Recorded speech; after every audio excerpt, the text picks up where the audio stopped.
इसी पे बात करेंगे। सीनियर जर्नलिस्ट साकिब बशीर साहब ने हमें ज्वाइन कर लिया। और साकिब बशीर साहब वो पर्सनालिटी हैं, वो सहाफ़ी हैं जो कि पिछले कुछ दिनों में इमरान खान साहब के सबसे करीब रहे। मतलब जेल में नहीं रहे, लेकिन जेल में बार बार जाके रिपोर्टिंग ज़रूर करते रहे हैं। पूरे केसेस इन्होंने कवर किए हैं। तो इनसे जान लेते हैं कि खान साहब की स्पिरिट्स कैसी हैं। अस्सलाम वालेकुम साकिब भाई, कैसे हैं आप? सबसे पहले तो खान साहब का अहवाल बता दें। हमारे ओवरसीज़ पाकिस्तानी इस वक्त देख रहे हैं, वो यकीनन जानना चाहते होंगे कि जेल में उनका क्या स्पिरिट होती है, बॉडी लैंग्वेज कैसी होती है। खान साहब जो है वो बिल्कुल ठीक ठाक हैं और सबसे एक बड़ी बात इसमें खबर भी है बहरहाल कि हमारे पॉलिटिशियंस उमूमी तौर पर जो जाते हैं जेलों में तो बहुत जल्द जो है वो किसी न किसी मेडिकल वार्ड में, हॉस्पिटल में जो है वो एडमिट हो जाते हैं। तो वो 6 माह में कहीं एडमिट नहीं हुए, ये एक खबर है इस सारे सिनेरियो में। तो लेकिन इसके अलावा जो उनकी जो बात की जाए फिजिकली और फिटनेस के हवाले से या मोराल वाइज भी इवन, अच्छा मोराल जो है ना वो 6 माह बंदा जेल में रहे, हम जैसा कोई मतलब भी अगर, तो फिर भी मेरा ख्याल है काफी फर्क पड़ सकता है, क्योंकि जेल आखिर जेल ही है और आप बाहर नहीं आ सकते, आप उस तरह जो है वो चल फिर नहीं सकते, बात नहीं कर सकते, चीजें मतलब बहुत ज्यादा आपकी रिस्ट्रिक्शंस है। तो इसके बावजूद जो इमरान खान को देखा है, अच्छा ये बात मैं नहीं कर रहा, मैंने सोचा शायद हो सकता है मैंने कोई ऑब्जर्व करते हुए कुछ चीजें जो है वो एग्जेजरेट कर दी, समटाइम हो जाता है। लेकिन हमारे बहुत सारे जर्नलिस्ट बाद में भी गए, मैंने उनसे भी पूछा, खुद पूछा, मैंने कहा कि मैं जो समझ रहा हूँ वही है ना? उन्होंने कहा बिल्कुल 100% वही चीज है। और इमरान खान जो है बुनियादी तौर पर जो जेल में जब जा रहे थे तो उस वक्त बहुत सारे अंदाजे और इस हवाले से चीजें कही जा रही थी कि शायद वो 3 रोज भी नहीं गुजारेंगे, लेकिन 6 माह गुजारे हैं और आज भी वो फिजिकली और हर लिहाज से जो है वो फिट नजर आते हैं। और एक और बात है, वो स्पोर्ट्समैन है, मेरा ख्याल ये है कि उनके ज़हन में एक चीज जो है वो बैठी हुई है कि उनकी पार्टी डाउन है, उनकी पार्टी को लेवल प्लेइंग फील्ड नहीं दी जा रही, उनकी पार्टी से सिंबल निशान वापस ले लिया गया। अब अगर जेल से बैठ के भी वो यही पैगाम देंगे, जेल से बैठकर भी जो जर्नलिस्ट वहां पे जाते हैं उनको उनके सामने वही एक्ट करेंगे कि वो डाउन है, वो कुछ नहीं कर सकते और इस तरह की बातें करेंगे, तो मेरा ये ख्याल है कि उसका डायरेक्ट या इनडायरेक्ट असर जो है वो पार्टी पे आएगा। तो अंदर से जब ये खबरें आती हैं कि इमरान खान बैठे हैं और उन्होंने कहा है कि 8 फरवरी को हम जो है वो तकदीर बदल देंगे और मतलब बड़े पैमाने पे लोग बाहर निकलेंगे, और वो कहते हैं कि पीटीआई जीतेगी। यकीनी तौर पर उनका जो करियर बात करें आप, मार्च ये अप्रैल 2022 से लेकर तकरीबन अगस्त 2023 तक, तो वो किसी ना किसी एक मूवमेंट ही सी, जलसा था, जुलूस था, मीटिंग्स थी, पार्टी की प्लानिंग थी, आना जाना, मतलब एक एक्टिव वो इनका दौर था।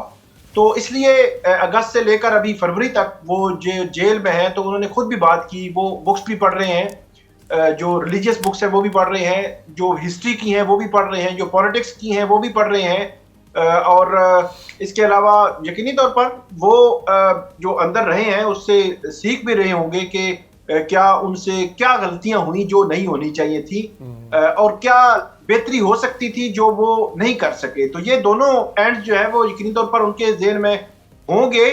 और अभी भी जब भी वो जो बात करते हैं तो एक तो उनके पास डॉन अखबार जाता है, एक अखबार वो पढ़ते हैं, और प्लस वो पीटीवी की सहूलत मुयस्सर है, पीटीवी वो देख सकते हैं। तो डॉन अखबार से ऑलमोस्ट जो है वो हर एंगल को ही वो जो है वो डॉन में स्टोरीज आती हैं, वो पॉलिटिक्स हो या वो हो कोर्ट्स की हो या इंटरनेशनल रिलेशंस की हो या डिप्लोमेटिक अफेयर्स की हो, हर किस्म की स्टोरीज आती हैं, तो वो आगाह होते हैं। मतलब जब भी हम गए हैं तो कोई अगर हैपनिंग हुई है, कोई मामला हुआ है, तो उससे वो आगाह थे। मतलब उन्होंने जो बात की, पिछले रात को अगर कोई डिस्कशन हुई फॉर एग्जांपल, जो सोशल मीडिया पे डिस्कशन हो रही थी या कहीं पे भी, तो वो अगली सुबह हम 9 बजे जब पहुंचते हैं तो वो जब आते हैं वहां पे तो वो आगाह होते हैं कि ये चीज हुई है रात को, कल को। या जहां तक इंटरनेट की आपने बात की, अब इंटरनेट जो है मेरा ख्याल है कोई आम बंदे को भी आजकल अवेलेबल हो जाए किसी जगह पे भी वो अच्छा भला दिन जो है वो गुजार ही लेता है। इंटरनेट तो नहीं होता कहीं पे भी जेल में। इसके अलावा जो एक्स प्राइम मिनिस्टर हैं, इसलिए उनको बेटर क्लास दी गई है। वहाँ पे उनको एक तो रहन सहन में कोई इशू नहीं है, जो जगह है वहाँ पे कोई इशू नहीं है। ऐसा नहीं है कि वहाँ पे एसी भी लगा हुआ है या सर्दियों में उनके लिए कोई हीटर है, ऐसा नहीं है। लेकिन ये है कि एक बेहतर जगह है जिसको आप मतलब बहुत ही बेहतर तो नहीं कह सकते लेकिन अच्छी है। इसके अलावा उनका जो खाने के जो मैनुअल है वगैरह वो इस तरह होता है कि जो बेटर क्लास हैं ये अपने बाहर से तो इनको खाना नहीं जाता, लेकिन इंटरनली एक सेटअप मौजूद है अडयाला जेल का, जिन जो अकाउंट होता है मुलजम का या मुजरिम का, उसके अकाउंट में पैसे वो दिलवा देते हैं उसमें, और वो फॉर एग्जांपल 1 लाख रुपया अगर रखवा देते हैं 1 हफ्ते का या 2 हफ्तों का, तो उससे फिर उनका नाश्ता, दिन का खाना और शाम का जो खाना है वो मतलब सारी चीजें, या ड्यूरिंग कोई फ्रूट या इस किस्म की चीजें उनको चाहिए होती हैं तो वो उनको मुयस्सर होती हैं। मतलब ये है कि जेल आखिर जेल ही है, लेकिन इमरान खान या शाह महमूद कुरैशी इनके लिए बेटर क्लास है क्योंकि एलिजिबल है, ये बेटर क्लास के लिए एलिजिबल है। और जो इसके अलावा जो बात की जाती है कि वहां पे उनको जो एक अलग से लिबास दे दिया गया या इस तरह की चीजें हैं, ये नहीं होता। मतलब लिबास शाज तो दे दिया जाता है लेकिन ऐसा नहीं है कि वो लिबास पहन के फिर रहे होते हैं और जिस तरह हम मूवीज में देखते हैं तो वो उस तरह घूम फिर रहे होते हैं, ऐसा नहीं होता। वो जो है वो उसी उसी जगह पे हैं जहाँ पे पहले थे, मतलब जब उनको सजा नहीं हुई थी तब भी उधर थे, अब हो गई है तब भी उधर है, उनकी कोई जगह। बुशरा बीबी पहले दिन जब बनी गाला शिफ्ट हुई तो उस रात को बहुत बड़ी डिबेट जनरेट हुई, बहस हुई, लोगों ने एतराज भी किया कि 70 साला अगर डॉक्टर यास्मीन राशिद, वो कैंसर की मरीजा हैं, वो अगर जेल में रह रही हैं पिछले 7-8 माह से 10 माह से, तो क्या वजह है कि बुशरा बीबी जो है वो उनको बनी गाला शिफ्ट किया गया। तो ये वो सवाल था जिसका जवाब जो हम भी इंतजार में थे कि खान साहब आए और उनसे सवाल करें। तो बुशरा बीबी पहले पहुंची, खान साहब 5 मिनट के बाद आए, वहां पे सवालात हुए। तो वो मैं आपको सिनेरियो बता देता हूँ कि उसका क्या। वहां पर खान साहब ने कहा कि मुझे नहीं पता कि बुशरा बीबी को बनी गाला शिफ्ट किया गया, मुझे अभी पता चला है, और मैंने रात जो है वो जेलर जो था वहां पे उसको कंबल भी दिया था कि कंबल जाके बुशरा बीबी को दें। तो उन्होंने कहा मुझे अभी पता चला है। तो साथ ही बुशरा बीबी फर्स्ट टाइम उनकी इंटरेक्शन हुई मीडिया के साथ, वो उठ के आ गई, उन्होंने कहा कि मुझे मेरे बारे में कहा जा रहा है कि मैंने डील की है, ना मैंने डील की है, ना दरखास्त दी है, ना कहा है, ना ख्वाहिश की है कि मुझे बनी गाला रखें, किसी बेटर क्लास में रखें। अगर आप वापस लाना चाहते हैं तो अभी वापस लाएं, मैं एक जो है वो बहादुर खातून हूँ, डरपोक नहीं हूँ। और उन्होंने ये भी कहा कि मैंने खुद आके अडयाला जेल में गिरफ्तारी दी है। ये वैसे बात जो है वो बड़ी इंपॉर्टेंट है कि जब उनको कन्विक्शन हो गई थी तो फिर उनकी डेफिनेटली गिरफ्तारी होनी थी, किसी ना किसी जगह से गिरफ्तारी होनी थी, वो एक पूरा सीन क्रिएट होता, पूरी चीजें होती। तो बुशरा बीबी जो है जैसे ही ये फैसला अनाउंस हुआ तो जी यकीनन हम जानते हैं जिस तरह से वो खुद आई और ये एक अच्छा मूव था, बोल्ड मूव था। और उस अच्छा दोबारा से हमारे साथ है साकिब जी। साकिब अपनी बात को कंटिन्यू रखिएगा। उनको शाम तक जो है वो अडयाला जेल में रखा गया, अडयाला जेल खुद उन्होंने गिरफ्तारी दी, शाम तक रखा गया। फिर एक दफा फिर भी तीन रोज पहले हमारी बात हुई तो खान साहब ने ये कहा कि मैं आज ये मुतालबा कर रहा हूं कि बुशरा बीबी को आप अडयाला जेल शिफ्ट कर दें, कोई मसला नहीं, वो यहीं पे रह लेगी। अब जो है वो मुझे ये पता चला कि 2 दिन पहले एक एप्लीकेशन जो है वो अडयाला जेल में भी दी गई।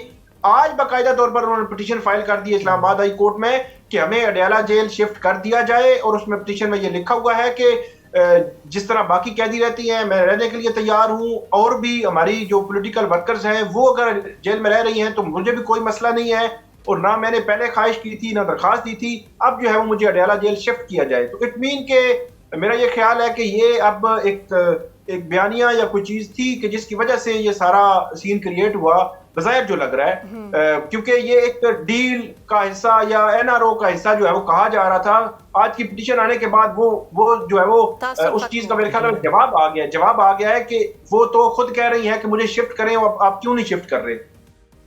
जी बिल्कुल, मेरा ये ख्याल है कि 8 फरवरी से पहले जो कुछ हुआ वो नहीं होना चाहिए था। 8 फरवरी से जो पहले परसेप्शन बनी कि ये एक यकतरफा इलेक्शन है वो नहीं होना चाहिए था।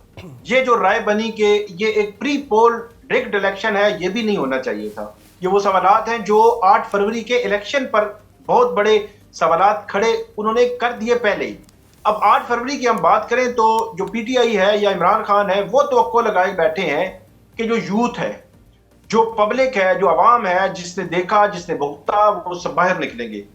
अब ये देखना है कि टर्न आउट कितना होता है, कितना जो है वो इसमें चीजें आगे बढ़ती हैं, क्या मामला होता है, क्योंकि इसमें टर्न आउट अगर बहुत ज्यादा हुआ तो चीजें तब्दील भी हो सकती हैं, लेकिन मुझे नहीं लगता कि बहुत बड़े पैमाने पर तब्दीलियां हो, क्योंकि अभी भी हम देख रहे हैं इस वक्त जब हम बात करें उस वक्त भी खबरें आ रही हैं कि किसी जगहों पे किसी कैंडिडेट को उठा लिया गया, गिरफ्तार कर लिया गया, रोक लिया गया, किसी की वफादारी तब्दील करवा दी गई, किसी लोधरा में जहांगीर तरीन के हक में जो है वो एक खातून जो है वो इलेक्शन लड़ रही थी, उनको बिठवा दिया गया 2 रोज कबल।